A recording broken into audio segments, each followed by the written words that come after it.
الحمدللہ وحدہ والصلاة والسلام علی من لا نبی بعدہ اما بعد فاعوذ باللہ من الشیطان الرجیم بسم اللہ الرحمن الرحیم اذا جاء نصر اللہ والفتح ورأیت الناس يدخلون فی دین اللہ افواجا فسبح بحمد ربک واستغفر انہ کان توابا اللہم صلی علی محمد وعلی آل محمد کما صلیت علی ابراہیم وعلی آل ابراہیم انک حمید مجید اللہم بارک علی محمد وعلی آل محمد کما بارکت علی ابراہیم وعلی آل ابراہیم انک حمید مجید۔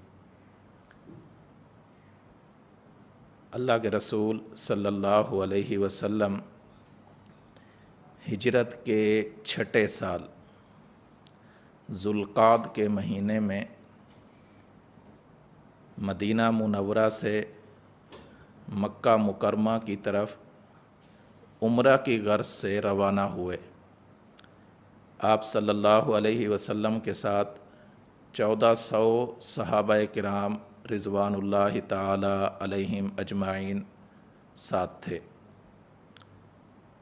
آپ صلی اللہ علیہ وسلم مکہ مکرمہ سے کچھ پہلے جب حدیبیہ نامی ایک مقام پر پہنچے، مکہ کے قریشیوں کو علم ہوا، مشرکین کو علم ہوا، پتہ چلا کہ اللہ کے نبی صلی اللہ علیہ وسلم 1400 صحابہ کے ساتھ عمرہ کرنے کے لیے مکہ میں آ رہے ہیں، تو انہوں نے اسی حدیبیہ کے مقام پر آپ صلی اللہ علیہ وسلم کو روک لیا اور یہ کہا کہ ہم کسی صورت بھی آپ کو عمرہ کے لیے آگے نہیں جانے دیں گے۔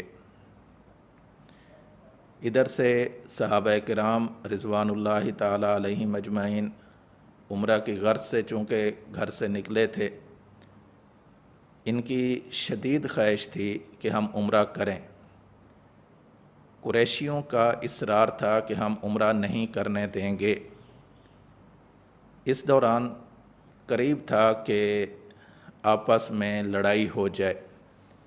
اللہ کے پیغمبر صلی اللہ علیہ وسلم نے بڑا حکمت والا فیصلہ فرمایا اور باہمی طور پر ایک عہد نامہ مرتب کیا گیا جسے سیر اور تاریخ کی کتابوں میں صلح حدیبیہ کا نام دیا جاتا ہے۔ اس کے اندر بنیادی طور پر یہ بات شامل تھی، نمبر 1 کہ مسلمان اس سال عمرہ کیے بغیر واپس چلے جائیں، عمرہ نہ کریں، آئندہ سال آ کر عمرہ کر لیں۔ نمبر 2 10 سال تک فریقین میں جنگ بندی کا معاہدہ ہو، نہ تو مسلمان جنگ کریں گے اور نہ ہی قریشی مسلمانوں کے ساتھ جنگ کریں گے۔ نمبر 3 اللہ کے رسول صلی اللہ علیہ وسلم کے سامنے یہ بات رکھی گئی کہ اگر مکے سے کوئی شخص اپنے ورثاء کی اجازت کے بغیر آ کر آپ کی خدمت میں اسلام قبول کر لے تو آپ اس شخص کو دوبارہ مکہ میں بھیج دیں گے، آپ اس کے پابند ہوں گے۔ اور اس کے ساتھ ساتھ اگر کوئی شخص مدینہ منورہ سے مکہ کی طرف آ گیا، مسلمان ہو کر ادھر آ گیا، تو ہم اس کو آپ کو واپس نہیں کریں گے۔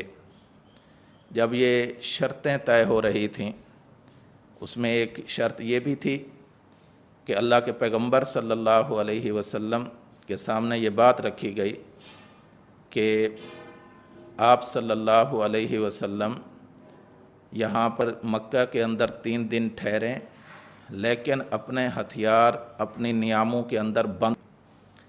یہ بڑا عجیب و غریب قسم کا ایک کا خون بہا بنو بکر ادا کریں، جتنے لوگ قتل ہوئے ہیں ان کا جو قصاص اور دیت بنتی ہے یہ لوگ ادا کریں گے۔ نمبر 2، یہ جو قریشیوں نے بنو بکر کا ساتھ دیا ہے اور قریش نے ان کو اپنا اتحادی مانا ہے، قریش کو چاہیے کہ ہمارے ساتھ معاہدہ برقرار رکھتے ہوئے بنو بکر کو اپنے اتحاد سے فارغ کر دیں، ان سے الگ ہو جائیں۔ نمبر 3، یا پھر یہ ہے الحمدللہ کہ وحدہ لا صاف شریک اعلان کر دینا چاہیے کہ حدیبیہ کی جو صلح ہوئی تھی، جو عہد نامہ مرتب کیا گیا تھا، وہ آج سے کل عدم ہے، وہ ختم ہو گیا ہے۔ قریشی بڑے متکبر مزاج تھے، اور یہ ایسی چیز ہے، اللہ ہم سب کی حفاظت فرمائے، جس کے مزاج میں تکبر آ جائے، وہ انجام کو سوچے بغیر غلط فیصلے کرتا ہے۔ یہی حال قریش کا تھا۔ قریش نے کہا تو کہ مومن علی سے ہمیں پیار تیسری کرتا شرط ہے، منظور منافق کہ حدیبیہ کے مقام پر جو عہد نامہ مرتب ہوا تھا، صلح نامہ ہوا تھا، اس کو ہم کل عدم قرار دیتے ہیں۔ کہہ تو بیٹھے، لیکن بعد میں جب سوچا کہ اگر یہ صلح نامہ ختم ہو جاتا ہے، اس کے بعد ہماری کیا پوزیشن ہے، مسلمان کس قدر مضبوط ہیں، ہمارا کیا بنے گا، بہت نادم ہوئے، پریشان ہوئے۔ چنانچہ انہوں نے ابو سفیان بن حرب، جو حضرت امیر معاویہ رضی اللہ تعالی عنہ کے والد محترم ہیں، ان کو بھیجا کہ جاؤ سابقہ عہد کی تجدید کرا کراؤ، مدینہ منورہ اللہ کے نبی صلی اللہ علیہ وسلم کے پاس جاؤ۔ حضرت ابو سفیان جو اس وقت تک ابھی ایمان نہیں لائے تھے، وہ مدینہ طیبہ آئے، اللہ کے نبی صلی اللہ علیہ وسلم کی خدمت میں ساری صورتحال رکھی اور کہا کہ میں سابقہ عہد کی تجدید کرنے کے لیے حاضر ہوا ہوں۔ اللہ کے پیغمبر صلی اللہ علیہ وسلم بالکل خاموش رہے، کوئی جواب نہ دیا۔ وہ بار بار آپ کی خدمت میں اصرار کرتا رہا کہ یا رسول اللہ صلی اللہ علیہ بسم وسلم، اللہ الرحمن الرحیم۔ جو ہمارا سابقہ عہد ہوا تھا، اس عہد کو دوبارہ ہم آپس میں طے کر لیتے ہیں، اس کی تجدید کر لیتے ہیں۔ اللہ کے پیغمبر صلی اللہ علیہ وسلم بالکل خاموش رہے۔ ابو سفیان نے جب یہ دیکھا کہ معاملہ یوں حل ہوتا نظر نہیں آ رہا، تو مسجد نبوی میں گیا، اور مسجد نبوی میں جا کر خود یہ اعلان کیا کہ جو ہمارا سابقہ عہد ہوا تھا، میں اس عہد کو بحال کرنے کا اعلان کرتا ہوں۔ مسجد نبوی میں یہ اعلان کیا، مدینہ طیبہ میں، اور اس کے بعد مکہ مکرمہ واپس آ گئے۔ جب مکہ واپس آیا اور قریشیوں کو بتلایا کہ میں اس طریقے سے صلح نامہ کی تجدید کر کے آیا ہوں، قریشیوں نے کہا ابو سفیان تو کتنا سمجھدار آدمی ہے، لیکن یہ فیصلہ تو نے صحیح نہیں کیا۔ یہ جب اللہ کے نبی صلی اللہ علیہ وسلم کی اپنی رضامندگی اس میں شامل نہیں، اور انہوں نے اس بارے میں کوئی بات بھی نہیں کی، تو یہ معاہدہ نہیں ہو سکتا۔ معاہدہ جانبین سے ہوتا ہے، آپ ایک جانب ہیں، آپ نے اپنی طرف سے اس کو معاہدہ کہہ لیا ہے۔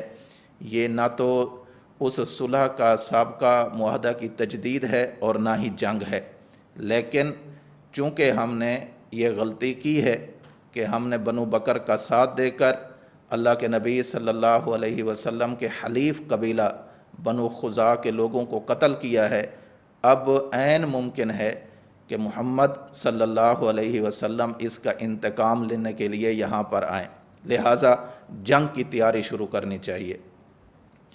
ادھر اللہ کے نبی صلی اللہ علیہ وسلم نے 10 رمضان المبارک 8 ہجری کو اللہ کے پیغمبر صلی اللہ علیہ وسلم نے مدینہ طیبہ کے اندر اپنے لوگوں کو اکٹھا کیا، ساری صورتحال بتلائی، اور یہ فرمایا کہ یہاں سے اب ہم نے مکہ مکرمہ کی طرف رخ کرنا ہے، لہٰذا تیاری کر لو۔ صحابہ کرام نے تیاری کی۔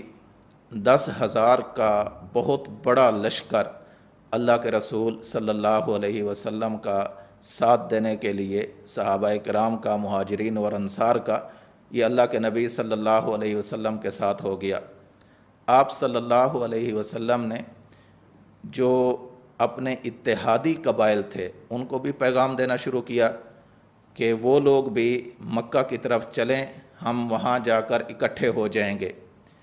ارد گرد مضافات میں، گرد و نواح میں جو اتحادی قبائل تھے وہ لوگ بھی مکہ مکرمہ کی طرف چل پڑے۔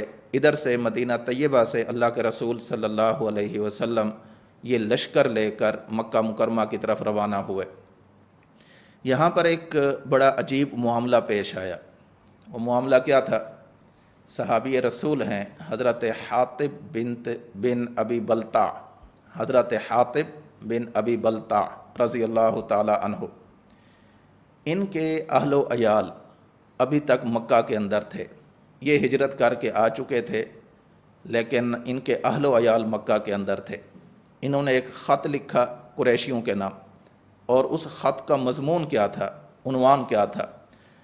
خط کا مضمون یہ تھا کہ اللہ کے پیغمبر صلی اللہ علیہ وسلم ایک بڑا لشکر لے کر سیلاب کی مانند تمہارے اوپر آنے والے ہیں، اور اللہ رب العزت نے اپنے نبی کے ساتھ جو مدد، نصرت اور معاونت کا وعدہ فرمایا ہے، اللہ اس وعدے کو ضرور پورا کرے گا۔ تم اپنی خیر منا لو، اللہ کے نبی یہاں سے تیاری کر رہے ہیں آنے کی۔ یہ خط ابھی وہاں تک پہنچا نہیں تھا۔ اللہ کے رسول صلی اللہ علیہ وسلم کو پتہ چلا کہ اس طرح کا کوئی خط ہے جو قریشیوں کو بھیجا جا رہا ہے۔ آپ صلی اللہ علیہ وسلم نے صحابہ اکرام کو بھیجا۔ بعض روایات سے معلوم ہوتا ہے کہ حضرت علی کرم اللہ وجہہ الکریم کو بھیجا، اور بھی 7 صحابہ تھے۔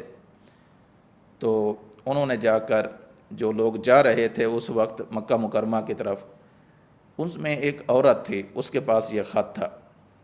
تو حضرت علی رضی اللہ تعالیٰ عنہ نے فرمایا کہ خط ہمیں دو۔ اس نے کہا میرے پاس کوئی خط نہیں ہے۔ حضرت علی رضی اللہ تعالیٰ عنہ نے فرمایا ہمیں ہمارے نبی نے اطلاع دی ہے کہ خط تو موجود ہے، ہمارے نبی کی بات سچی، تمہاری بات جھوٹی ہے، خط دو ورنہ خط لینا ہمیں آتا ہے۔ تو چنانچہ اس نے اس جملے سے خائف ہو کر اپنے بالوں کے جھوڑے میں سے وہ خط نکال کر دے دیا۔ خط واپس آیا۔ اللہ کے نبی صلی اللہ علیہ وسلم اور صحابہ اکرام سب کو ایک غیر معمولی سی ایک پریشانی لاحق ہو گئی کہ یہ کیا ہوا۔ حضرت عمر رضی اللہ تعالیٰ عنہ جو فنا فی اللہ ہیں، اٹھے اور کہا کہ یا رسول اللہ صلی اللہ علیہ وسلم اجازت دیجئے نا، انہوں نے آپ کی مخبری کی ہے، اسلام کو نقصان پہنچانے کے لیے ہوگی، مجھے اجازت دیں میں اس کا سر تن سے جدا کر دوں۔ حضرت حاطب فرماتے ہیں کہ میں نے عرض کی یا رسول اللہ صلی اللہ علیہ وسلم میرے معاملے میں جلدی نہ فرمائیے، میری بات اچھی طرح سن لیجئے۔ اللہ کے پیغمبر صلی اللہ علیہ وسلم نے حضرت عمر سے فرمایا عمر آپ ٹھہر جاؤ، حاطب بدری صحابی ہے کہ جن کے بارے میں اللہ رب العزت نے یہ بات ارشاد فرمائی ہے کہ یہ جو کچھ بھی کرتے رہیں اللہ نے انہیں سب کچھ معاف کر دیا ہے۔ جب پکڑنے والی ذات نے معاف کر رکھا ہے تو ہم کیوں ان کو پکڑیں؟ لہٰذا حضرت حاطب سے پوچھا گیا کہ ہاں بتاؤ کیا بات ہے۔ حضرت حاطب نے اپنی یہ پریشانی ظاہر کی کہ یا رسول اللہ صلی اللہ علیہ وسلم اصل معاملہ یہ ہے کہ میرے اہل و عیال مکہ مکرمہ میں ہیں، میں نے ایسا خط لکھا ہے جس خط میں میرا فائدہ تو ہے، آپ کا کوئی نقصان نہیں ہے۔ میرا فائدہ یہ ہے کہ قریش میرے اس خط کی وجہ سے میرے اہل و عیال کو نقصان نہیں پہنچائیں گے، آپ کا نقصان نہیں ہے۔ آپ 10,000 کا لشکر لے کر جائیں اور قریشیوں میں اتنا دم نہیں ہے کہ وہ آپ کا مقابلہ کر سکیں، لہٰذا مجھے معاف فرمائیں۔ اللہ کے پیغمبر صلی اللہ علیہ وسلم نے فرمایا حاطب بالکل سچ فرماتے ہیں، انہیں معاف کر دینا چاہیے۔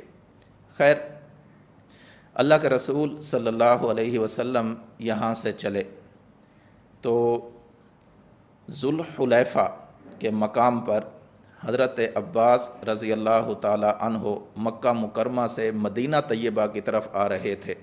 اسی مقام پر اللہ کے نبی اور حضرت عباس رضی اللہ تعالی عنہ کی آپس کے اندر ملاقات ہوئی۔ حضرت عباس رضی اللہ تعالی عنہ کو اللہ کے نبی نے فرمایا تمہاری ہجرت آخری ہجرت ہے اور میری نبوت آخری نبوت ہے، آپ مدینہ منورہ جانے کی بجائے ہمارے ساتھ واپس مکہ کی طرف چلو، ہم لوگ مکہ کی طرف جا رہے ہیں۔ حضرت عباس رضی اللہ تعالیٰ عنہ اس بات پر آمادہ ہو گئے، یہاں سے چلے۔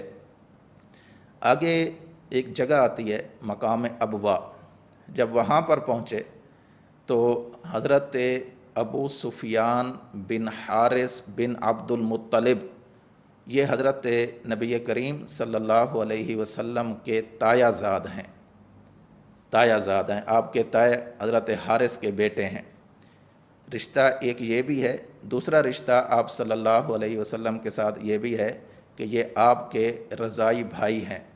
حضرت حلیمہ سعدیہ رضی اللہ تعالی عنہا کا دودھ اللہ کے نبی نے بھی پیا ہے، اور حضرت ابو سفیان بن حارث بن عبد المطلب نے بھی پیا ہے۔ یہ بھی یہاں آ کر ملے اور اللہ کے نبی صلی اللہ علیہ وسلم سے عرض کی کہ ہم اسلام لانا چاہتے ہیں، ہمیں اپنے اس کے اندر قبول فرمائے، ہمارا ایمان قبول فرمائے۔ صفوان بن امیہ یہ بھی ساتھ تھا۔ حضرت ابو سفیان بن حارث کی اہلیہ یہ بھی ساتھ تھیں، ان کا بیٹا جعفر بھی ساتھ تھا۔ انہوں نے اجازت مانگی کہ یا رسول اللہ ہمیں اجازت دیں، ہم آپ کی خدمت میں کچھ بات کرنا چاہتے ہیں۔ اللہ کے پیغمبر صلی اللہ علیہ وسلم نے اجازت نہ دی، کہا کہ کوئی اجازت نہیں ہے۔ حضرت ام سلمہ رضی اللہ تعالی عنہا ام المومنین، انہوں نے سفارش کی یا رسول اللہ ان کی بات سن لیجئے، انہیں ملاقات کا وقت دے دیجئے۔ اللہ کے نبی صلی اللہ علیہ وسلم نے پھر بھی اجازت نہ دی۔ جب معاملہ اس قدر آگے چلا گیا تو ابو سفیان بن حارث بن عبد المطلب وہ یہ کہنے لگے کہ اگر اللہ کے رسول صلی اللہ علیہ وسلم نے ہمارے ساتھ ملاقات نہ کی، ہماری بات نہ سنی، ہمارے اسلام کو قبول نہ کیا، تو ہم یہاں سے چلے جائیں گے اور میں اپنی بیوی کو بچوں کو لے کر دور جنگلوں میں چلا جاؤں گا، اور اللہ کی قسم میں بھوکا اور پیاسا مر جاؤں گا۔ جب یہ بات ہوئی، اللہ کے نبی صلی اللہ علیہ وسلم کو بتلایا گیا تو اللہ کے نبی صلی اللہ علیہ وسلم کا دریائے رحمت جوش میں آیا۔ آپ نے فرمایا کہ انہیں بلا لیا جائے۔ بلائے گئے، آپ صلی اللہ علیہ وسلم نے ان کے ایمان کو قبول فرمایا، ان کے اسلام کو قبول فرمایا۔ یہ لوگ بھی آپ صلی اللہ علیہ وسلم کے ساتھ چل دیے۔ اب یہ قافلہ بنتا جا رہا ہے اور آگے کی طرف چلتا جا رہا ہے۔ یہاں پر 7 دن کا سفر طے کر کے مر الزہران ایک جگہ ہے مکہ مکرمہ سے پہلے، اس جگہ پر آ کر اللہ کے نبی صلی اللہ علیہ وسلم نے عشاء کے وقت قافلے کو ٹھہرنے کا حکم دیا۔ مکہ مکرمہ میں داخل نہیں ہونا، ایک تو عشاء ہو گئی، رات کو جا کر کیا کریں گے، دوسرا یہ ہے کہ قریشیوں کو معلوم ہو جائے کہ ہم آئے ہوئے ہیں۔ چنانچہ اللہ کے نبی صلی اللہ علیہ وسلم نے صحابہ کرام کو حکم دیا کہ دور دور پھیل جاؤ، اس پورے علاقے کے اندر بہت بڑا وسیع میدان ہے، اس کے اندر تم پھیل جاؤ، اور ہر بندہ اپنے اپنے خیمے کے اندر آگ کو روشن کرے، آگ روشن ہو۔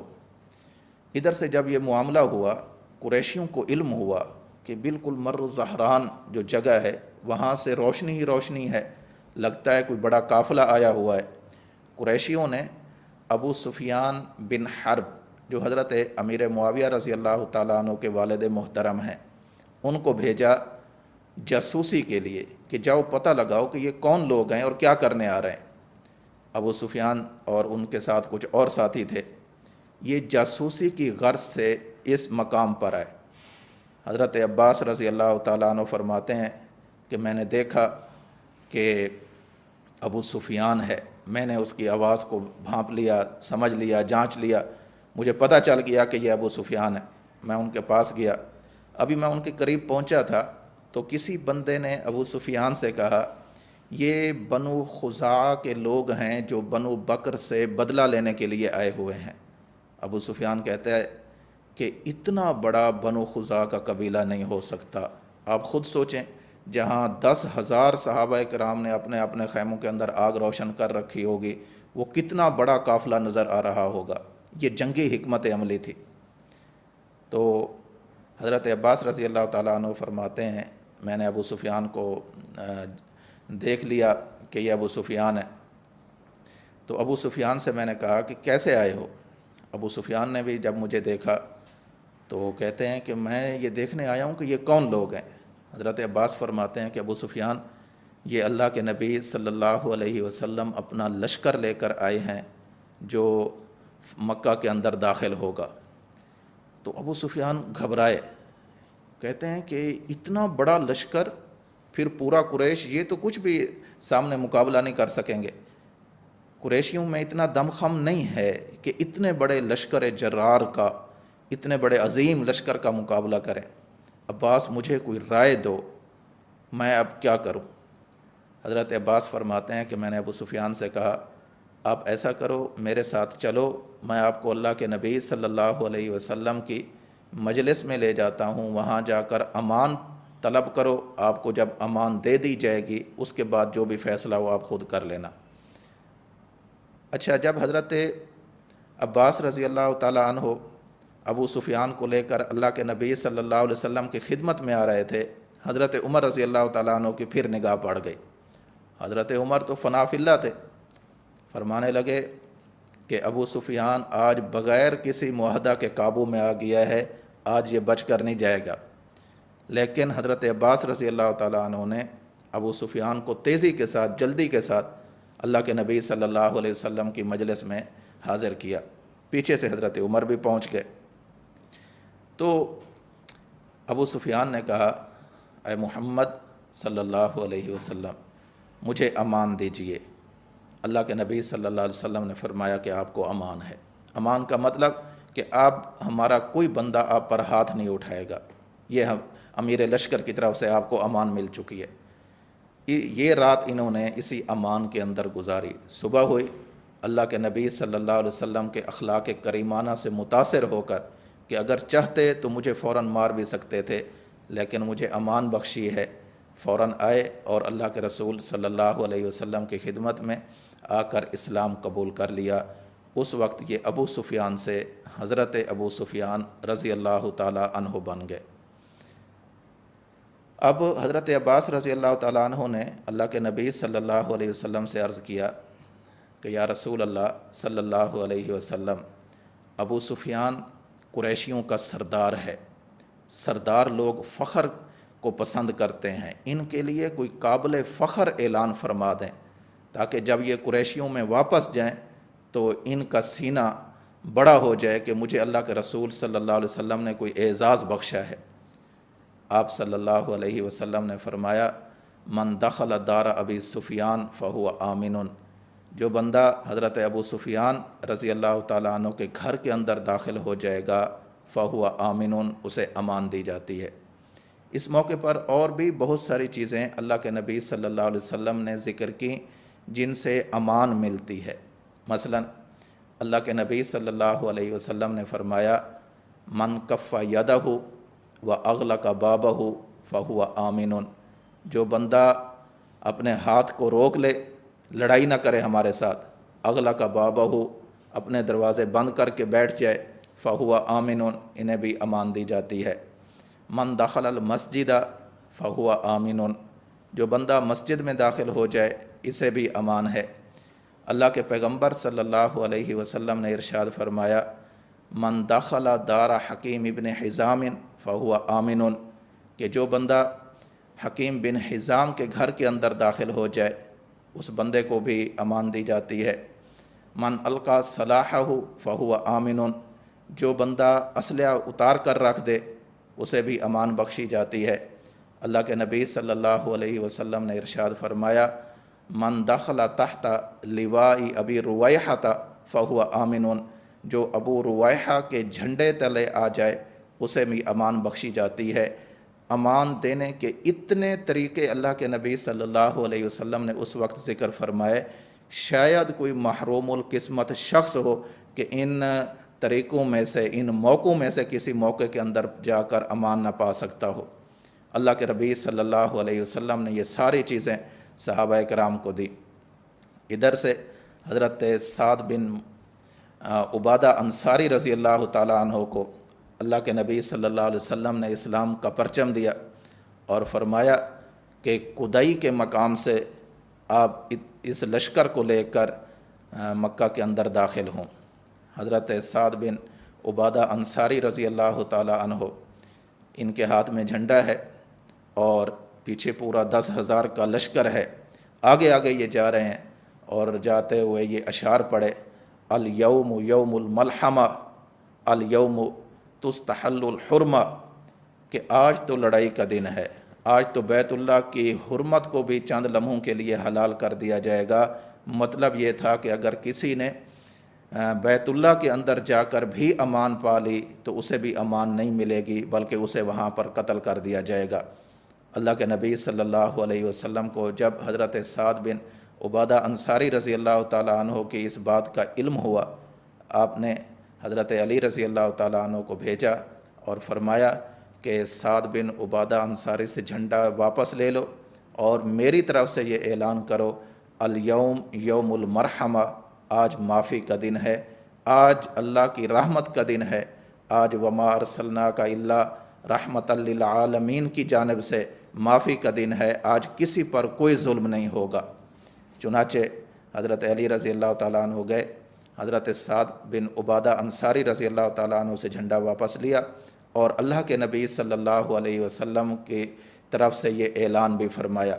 اب اللہ کے نبی صلی اللہ علیہ وسلم مکہ کے اندر داخل ہو رہے ہیں اور تواضع کا، انکساری کا، اللہ کے حضور بندگی کا یہ عالم ہے کہ اللہ کے نبی صلی اللہ علیہ وسلم جس اونٹنی مبارک پر تشریف فرما تھے، آپ نے تواضع کے اندر، انکساری کے اندر اپنا سر اللہ کے حضور اتنا جھکایا ہوا تھا کہ آپ کی پیشانی مبارک اس اونٹنی کی کوہان کے ساتھ لگ رہی تھی۔ آپ نے یوں اللہ کے حضور سر جھکایا ہوا ہے اور مکہ کے اندر داخل ہو رہے ہیں۔ مکہ کے اندر جب داخل ہوئے، وہی قریشی ہیں جنہوں نے کچھ عرصہ پہلے، 8 سال پہلے اللہ کے نبی صلی اللہ علیہ وسلم کو یہاں سے دیس نکالا دیا تھا، یہاں سے ہجرت کرنے پر مجبور کیا تھا، یہاں مکہ چھوڑنے پر مجبور کیا تھا۔ کوئی ایسا ظلم، تشدد اور بربریت ایسی نہ تھی جو قریشیوں نے اللہ کے نبی اور آپ کے صحابہ پر روا نہ رکھی ہو۔ آپ کو تکلیفیں دی گئی، آپ کے صحابہ کو تکلیفیں دی گئی، آپ کے اہل بیت کو تکلیفیں دی گئی، آپ کے ازواج مطہرات کو تکلیفیں دی گئی، آپ کی بنات کو تکلیفیں دی گئی، اللہ کے نبی کے گھرانے کو تکلیفیں دی گئی، صحابہ کرام پر ظلم و ستم کے پہاڑ توڑے گئے، آپ کی جان کے پیاسے تھے۔ ایسے لوگ آج سامنے کھڑے ہوئے ہیں، ادھر اللہ کے نبی صلی اللہ علیہ وسلم تشریف لائے ہیں، اور پھر آپ صلی اللہ علیہ وسلم سب سے پہلے بیت اللہ کی طرف گئے۔ دیکھا بیت اللہ جو توحید کا مرکز ہے، شرک کا قلع اور کما کرتا ہے، وہی توحید کا مرکز ہے، اور اس کے ارد گرد اور اس کے اوپر چھت پر ان لوگوں نے بت رکھے ہوئے ہیں، قریشیوں نے، یعنی اللہ کے گھر میں کھڑے ہو کر اللہ کے ساتھ شریک بنائے ہوئے ہیں۔ اور پھر اللہ کے نبی صلی اللہ علیہ وسلم کے ہاتھ کے اندر ایک کمان تھی، آپ وہ کمان بتوں کو مارتے یوں اور بت گر پڑتے، اور ساتھ ساتھ یہ آیت مبارکہ تلاوت فرماتے، جاء الحق وزہق الباطل ان الباطل کان زہوقا، حق آ گیا ہے، باطل مٹنے والا ہے، اور باطل تو مٹ کر ہی رہے گا۔ اللہ کے نبی صلی اللہ علیہ وسلم یوں فرماتے جاتے، بت گرتے جاتے۔ پھر آپ صلی اللہ علیہ وسلم کے لیے بیت اللہ کا دروازہ کھولا گیا، اللہ کے نبی صلی اللہ علیہ وسلم اندر تشریف لے گئے۔ اندر گئے تو اور زیادہ حیرت ہوئی کہ ان قریشیوں نے، ان بدبختوں نے حضرت ابراہیم اور حضرت اسماعیل، ان انبیاء کی تصویریں بنا کر، ان کے بت بنا کر انہوں نے بیت اللہ کے اندر لگائے ہوئے تھے۔ اور پھر کیا تھا، حضرت ابراہیم اور حضرت اسماعیل کے ہاتھوں کے اندر فال والے تیر دیے ہوئے تھے۔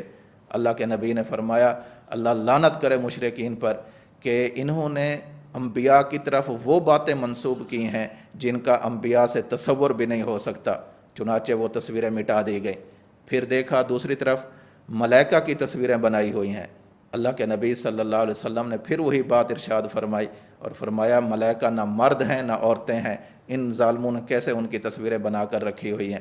پھر دیکھا کہ حبل نام کا جو بت تھا وہ بیت اللہ کے بالکل عین وسط کے اندر رکھا ہوا ہے۔ اللہ کے نبی صلی اللہ علیہ وسلم نے اسے بھی باہر کرایا۔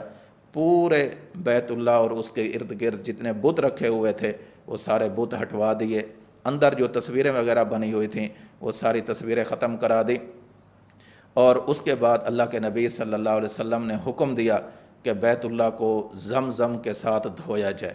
اس وقت سے ہر سال یہ عمل آج بھی ہوتا ہے، بیت اللہ کو غسل دیا جاتا ہے۔ تو بیت اللہ کو زمزم کے ساتھ غسل دیا گیا، اللہ کے نبی صلی اللہ علیہ وسلم نے، صحابہ نے طواف کیا، آپ نے اونٹنی، قصوہ اونٹنی پر بیٹھ کر آپ نے طواف کیا، حجر اسود کو بوسہ دیا۔ اب یہاں پر وہ سارے قریشی سرنگوں ہو کر کھڑے ہیں، مجرموں کی طرح سر جھکائے اللہ کے نبی صلی اللہ علیہ وسلم کی بارگاہ میں حاضر ہوئے کھڑے ہیں۔ اللہ کے نبی صلی اللہ علیہ وسلم بیت اللہ کے دروازے پر کھڑے ہوئے اور آپ نے ایک خطبہ ارشاد فرمایا، لا الہ الا اللہ وحدہ صدق وعدہ ونصر عبدہ وہزم الاحزاب وحدہ۔ اللہ کے نبی صلی اللہ علیہ وسلم نے فرمایا، اللہ کے سوا تو کوئی معبود ہے ہی نہیں، وہ اکیلا ہی معبود ہے۔ صدق وعدہ، جس نے اپنی وعدہ مدد اور نصرت والا وعدہ آج سچ کر دکھایا ہے۔ نصر عبدہ، جس نے اپنے بندے محمد صلی اللہ علیہ وسلم کی آج مدد فرمائی ہے۔ وہزم الاحزاب وحدہ، یہ جتنے لوگ آج شکست انہیں ہوئی ہے اور یہ شکست دو چار ہوئے ہیں، یہ اللہ رب العزت کی تنہا ذات نے سب کچھ کیا ہے۔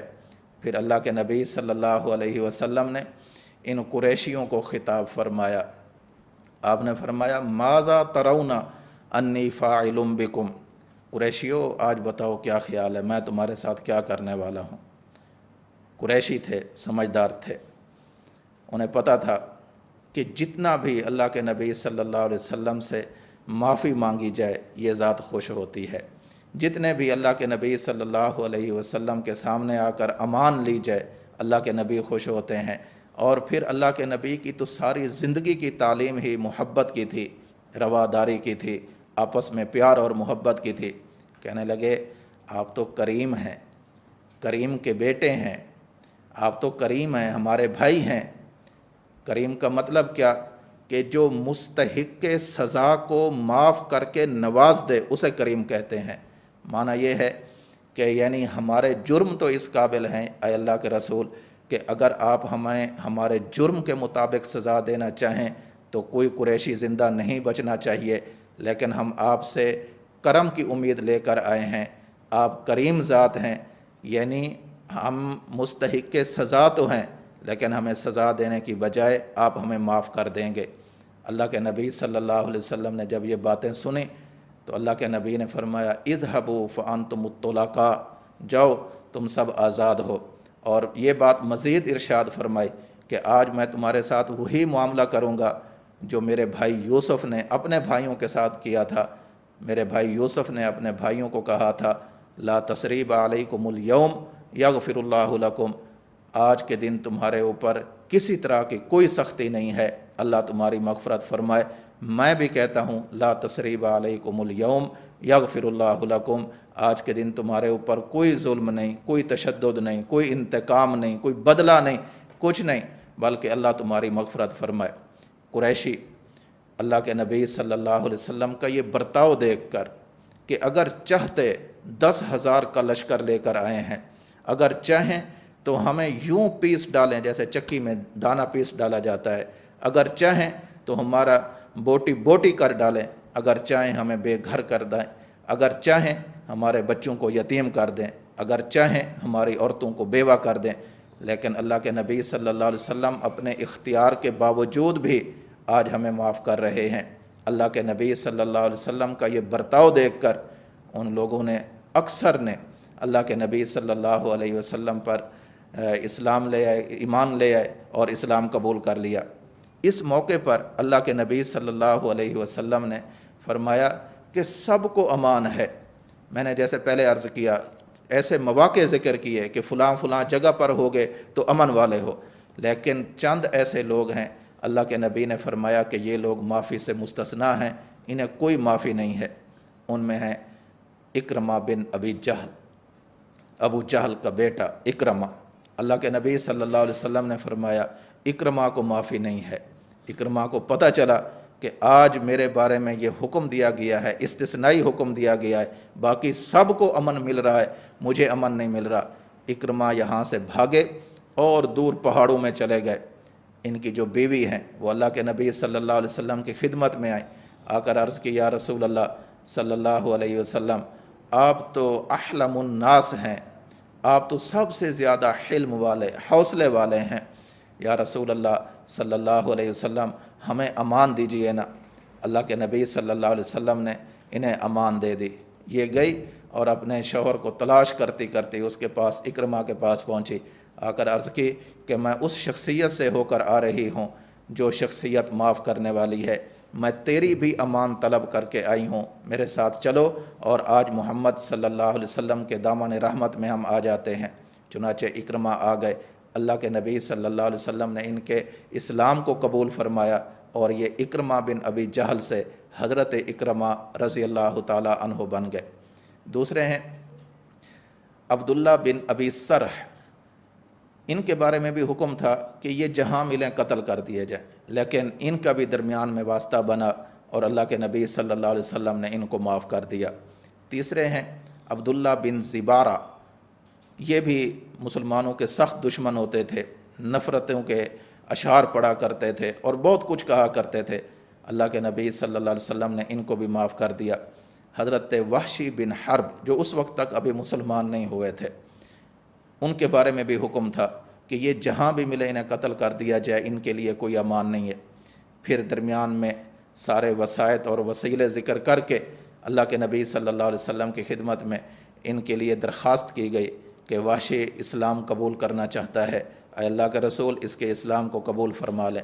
اللہ کے نبی صلی اللہ علیہ وسلم نے فرمایا کہ وحشی کا اسلام قبول ہے، لیکن ایک بات ہے، یہ میرے چچا حضرت حمزہ رضی اللہ تعالیٰ عنہ کا قاتل ہے، اس نے اتنے بڑے شیر دل میرے چچا کو اس نے بڑی بے دردی کے ساتھ مارا تھا، اس لیے اس سے کہو کہ اسلام قبول ہے۔ ان الاسلام یہدم ما کان قبلہ، کہ اسلام پہلے سارے گناہوں کو معاف کر دیتا ہے، مٹا دیتا ہے، لیکن اس سے کہو کہ میرے سامنے نہ بیٹھا کرے، اس کو دیکھ دیکھ کر مجھے میرا چچا حضرت حمزہ یاد آئے گا، اس سے کہو کہ میرے پیچھے آ کر بیٹھا کرے۔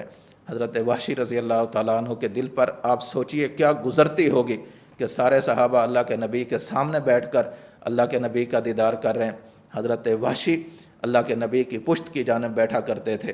ان کے دل میں یہ تمنا تھی، اللہ تو نے مجھ سے اتنا بڑا کام کرایا کہ جس میں میں نے اللہ کے نبی کے چچا کو شہید کر دیا، میں نے بہت بڑا جرم کیا، اللہ اب مجھ سے کوئی ایسا کام لے لے کہ جس کی وجہ سے میں اپنے اس جرم کی تلافی کر سکوں۔ چنانچہ جب مسیلمہ کذاب مدعی نبوت کو قتل کیا گیا، قتل کرنے والے یہی حضرت وحشی رضی اللہ تعالی عنہ ہیں، اور اسی آلے کے ساتھ، اسی چیز کے ساتھ جس کے ساتھ حضرت حمزہ کو شہید کیا تھا، اسی کے ساتھ مسیلمہ کذاب منکر مدعی نبوت، منکر ختم نبوت کو قتل کیا گیا، اور کہتے تھے کہ اللہ کا شکر ہے اب میرا دل کے اندر ایک سکون ہے کہ میں نے اللہ کے بہت بڑے ایک ولی کو قتل کیا، شہید کیا، میرے دل کے اندر ایک میل سی رہتی تھی، آج جب میں نے اللہ کے بہت بڑے دشمن کو ختم کیا ہے، کم از کم اتنا کہہ سکتا ہوں کہ موازنہ ہو گیا ہے، مدعی نبوت تھا، میں نے اس کا سر قلم کر دیا ہے۔ اسی طرح ہندہ بنت عتبہ، یہ حضرت ابو سفیان رضی اللہ تعالی عنہ کی اہلیہ ہیں، ان کے بارے میں بھی اللہ کے نبی نے فرمایا کہ ان کو کسی طرح کی کوئی امن نہیں ہے، لیکن ہندہ نے چپکے سے کچھ اور عورتوں کو ساتھ ملا کر اللہ کے نبی کی مجلس میں آئے اور آ کر کہا کہ ہم لوگ اسلام قبول کرنا چاہتے ہیں۔ اللہ کے نبی صلی اللہ علیہ وسلم نے ان کے اسلام کو قبول فرمایا، پتہ چلا اس کے اندر تو ہندہ بھی ہے۔ اللہ کے نبی صلی اللہ علیہ وسلم نے فرمایا اب وہ اسلام لا چکی ہیں، اب اسلام لانے کی وجہ سے ان کے جتنے بھی معاملات تھے وہ اسلام نے آ کر سارے ختم کر دیے، جتنے جرائم تھے اسلام نے آ کر سارے دھو ڈالے۔ اس موقع پر حضرت ہندہ نے اللہ کے نبی صلی اللہ علیہ وسلم کی خدمت میں 2 بکریاں نذرانے کے طور پر پیش کی ہیں کہ یا رسول اللہ آپ قبول فرمائیں، اور ساتھ میں یہ دعا کی درخواست بھی کی ہے کہ یا رسول اللہ چونکہ میرا مال بہت کم ہوتا ہے اس لیے صرف 2 بکریاں دے سکی ہوں، آپ دعا فرمائیں اللہ میرے مال میں اضافہ فرمائے، میں آپ کی خدمت میں پیش کرتی رہوں گی۔ اللہ کے نبی صلی اللہ علیہ وسلم نے ان کے لیے دعا فرمائی۔ یہ خود فرمایا کرتی ہیں کہ ہمارا مال اتنا زیادہ ہو گیا کہ عرب میں اس کی مثال نہیں ملتی تھی۔ بہرحال یہ چند ایسے لوگ تھے کہ جن کے بارے میں یہ کہا گیا کہ ان کو امان نہ دی جائے، لیکن ان میں سے بھی اکثر نے آ کر جب اللہ کے نبی کی خدمت میں اسلام قبول کیا تو اللہ کے نبی صلی اللہ علیہ وسلم نے ان کے ایمان کی گواہی دی اور انہیں امان عطا فرمائی۔ یہ سارا جس دن ہوا، یہ واقعہ ہوا، یہ 20 رمضان المبارک یعنی جو آج کا دن ہے رمضان المبارک کا 8 ہجری، یہ سارا اس دن کے حوالے سے تھا۔ آج کے دن کی مناسبت سے یہ چند باتیں میں نے آپ کی خدمت میں ذکر کی ہیں۔ اور پھر اس پورے واقعے سے سبق کیا ملتا ہے؟ 2 سبق ملتے ہیں۔ نمبر 1 کہ جو لوگ اسلام کے لیے، اسلام کی اشاعت کے لیے، اسلام کے تحفظ کے لیے کام کر رہے ہیں، اللہ رب العزت انہیں آزمائشوں سے گزارتے ہیں۔ سب سے بڑا اسلام کا کام اللہ کے نبی اور آپ کے صحابہ اہل بیت نے کیا۔ اللہ رب العزت نے بڑی بڑی مشقتوں سے گزارا، لیکن بالآخر اللہ رب العزت نے آپ کو سرخرو فرمایا۔ سرخرو پہلے دن ہی سے تھے، لیکن آپ کی سرخروئی عالم پر زہر فرما دی۔ اسی طرح آج بھی جو لوگ یہ کام کر رہے ہیں، اللہ کے دین کی اشاعت والا کام کر رہے ہیں، حفاظت والا کام کر رہے ہیں، مشکلات ضرور آئیں گی، لیکن مشکلات کے بعد سرخروئی ان کے قدم چومے گی۔ اور نمبر 2، یہ بات بھی ہمیں اس واقعے سے معلوم ہوتی ہے کہ ذاتی طور پر کوئی رنجش ہو، قومی طور پر، علاقائی طور پر، لسانی طور پر کوئی تعصب ہو، کوئی جھگڑے ہوں، کوئی فسادات ہوں، تو اللہ کے دین کے لیے ان کو معاف کر دینا، یہ فتح مکہ کا وہ سبق ہے جو اللہ کے پیغمبر صلی اللہ علیہ وسلم نے اپنے عمل کے ساتھ ہمیں دیا ہے۔ اللہ رب العزت عمل کرنے کی توفیق نصیب فرمائے۔ وآخر دعوانا ان الحمد للہ رب العالمین۔